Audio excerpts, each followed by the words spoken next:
నమస్తే దోస్తులు, ఎలా ఉన్నారు? బాగున్నారా? పదండి ఇక వీడియోలోకి వెళ్దాం. అమ్మాయి మనసులో మీరు ఉన్నారు లేదో తెలుసుకోండి ఇలా. ఇంతకీ ఎలా తెలుసుకోవాలి? అదే కదా మీరు అనుకునేది.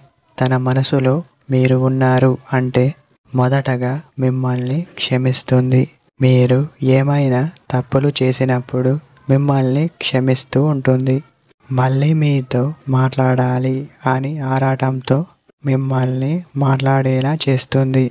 తన మనసు ఎప్పుడు మీతోనే ఉంటుంది.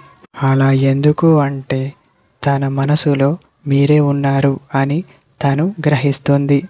అందువలన అమ్మాయి మనసుకి ఒకసారి అబ్బాయి నచ్చాడంటే తనని అస్సలు విడిచిపెట్టదు అని చెప్పవచ్చు.